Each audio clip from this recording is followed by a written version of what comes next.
In a lot of my other videos, I've talked about the benefits of intermittent fasting. In this video, we're going to talk about the side effects of intermittent fasting. For those of you that are new, the benefits are incredible. You're going to lose weight, especially in the midsection. You're going to have cognitive improvements with memory, focus, more attention. Your inflammation is going to drop. There's a lot of conditions with inflammation. You have arthritis, autoimmune. That's going to improve. Your skin's going to improve. Memory's going to improve. Sleep's going to improve. Hunger's going to go down. You're not going to crave anymore. So these are all real good benefits. But now let's kind of cover the side effects. I'm going to be totally transparent. There are some side effects that you need to know about. First one is you're going to have a spike of uric acid. Now, uric acid is related to two conditions, gout and a certain type of kidney stone.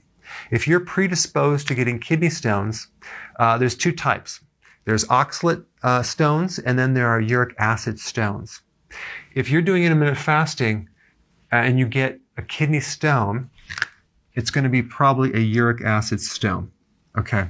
Another indication of high levels of uric acid is you get gout, like your big toe starts hurting, or you have some type of arthritis or pain that turns on when you do intermittent fasting.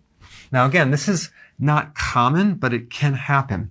The question is, why is uric acid going up in the first place?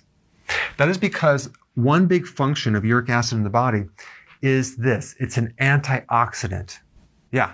So as your body is repairing and clearing out stuff and detoxifying, it uses uric acid as an antioxidant.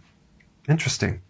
Now, the simple way to reduce uric acid is just to realize that your pH is too acid and you need to alkalize a little bit. Now, the next time you eat, make sure you have big salads, okay? You can also do a potassium citrate or an electrolyte powder with a lot of potassium in there, because that will alkalize you very, very quick. Okay, but potassium citrate is alkaline, and that's a really good mineral to use. But of course, vegetables in general are very important, because when you're actually eating, you're doing keto with intermittent fasting, it's very important to consume large quantities of vegetables to minimize this right here. Because now potentially, if you're not doing enough vegetables, you can have higher levels of uric acid, and that can kind of, irritate your kidneys. All right, number two, you might feel cold in your hands and your feet. This is mainly because the adaptation phase. You're actually going into a hardcore ketosis. Your thyroid does not have to work as much, so it's going to turn off a little bit. It's not going to be a hypothyroid condition. It just means that your thyroid is adapting a little bit. This is temporary. It's not a big deal, but it may happen. Okay, so we have moodiness, especially in the first 3 days. So when you start intermittent fasting, I always recommend to do it gradually. Start with 3 meals a day, then down to 2 meals a day, and let your body tell you how long to go. If you have a hard time going from one meal to the next, then we know you have insulin resistance, okay? And then when you do fasting, you're going to get moody. You're going to have symptoms of low blood sugar. The way you know you're in real good ketosis and it's all working is that you can go long periods of time without being hungry and you feel fine. So in the transition phase, mainly 3 days, you may feel moody and other symptoms, okay? So it's going to go away. You just need to persist and push through it. It's really important, though, what you eat when you eat. That's why I recommend not doing like junk food. Make sure you do healthy ketosis. I put a link down below, so you can see what that means. But that way, you will make this transition a lot faster and probably without too many symptoms. Okay, headaches may occur simply because you're coming off of running your body on sugar, especially the brain. And the brain does not have the ability to store sugar. So it doesn't have glycogen. So it's dependent on what's going on with the blood. So if you're starting out and you haven't adapted to fat fully and your blood sugars are low, your brain is going to feel it and you may have a headache from low blood sugars. Okay? Realize this is temporary, and once 3 days is up and you're fully into ketosis, your brain will be very happy on ketones, because one of the benefits of intermittent fasting is cognitive benefits. memory, focus. Okay? And you can get into ketosis through fasting and a low-carb ketogenic plan. We recommend the combination. We being me. Okay. Then we have number 5. You may notice you might have more stomach acid, okay? Like a little heartburn, something like that, because fasting increases acids in your stomach. But the interesting thing is that most people will do fine on this. Most people don't have enough stomach acid, so when they do intermittent fasting and their stomach has a chance to heal and produce enough acid, the next time they eat, it's much, much better. If this happens, which is going to be rare, but if it happens, just go ahead and eat, okay? And then gradually kind of work into it. It might mean that you're just going too fast. A lot of these symptoms that I'm talking about, or side effects, are just adaptation problems that happen in the beginning. But if you just push through and get through it, you're going to have all these benefits right here. Number 6, you may feel nauseated when you eat. And this is interesting because here you are, you finally get into fasting and you're going and you're feeling wonderful, euphoric, and then you eat and you feel like crap. That happens a lot. You might feel nauseous. That just has to do with the adaptation. Your body is not used to going that long and then eating and then not eating and then eating.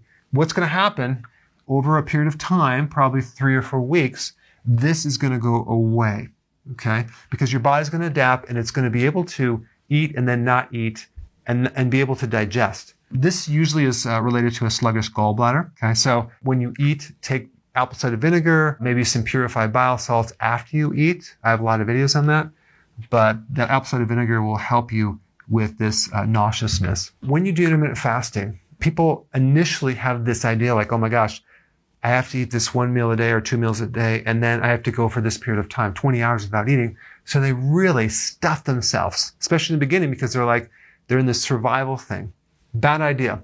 You're going to feel like so bloated, especially if you're doing a lot more fat than you're used to.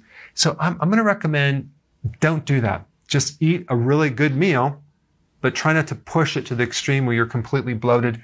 And you'll learn that as you do this, because you'll find that the food that you eat will last a good amount of time, because you're going to be burning your own fat. It's not just all about that one meal. Okay. Now, fainting. This really only happens if you do prolonged fasting too quick. Let's say your body is not adapted enough, and you saw one of my videos about prolonged fasting, and because it increases stem cell and arthritis and stuff. So you're going to jump right in and go 3 days no eating, and then you end up fainting simply because you didn't have enough sea salt, okay, or electrolytes or B vitamins. So there's a way to do this, and I recommend ease into this and not jump into it too fast. So you want to do prolonged fasting after you build up your nutrition. You have to be pretty healthy to do it, especially because a lot of people have nutritional deficiencies, and if they do prolonged fasting, those deficiencies will be magnified.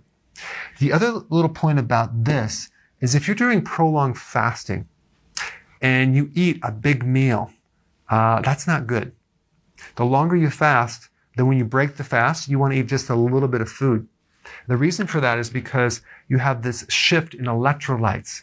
And if you have too many electrolytes, which are little minerals, shift outside the blood inside the cell too quick, you could actually pass out. And there's other symptoms too. So it's called refeeding. And I put a video down there to get more data. But if you're doing prolonged fasting, you need to know how to do it.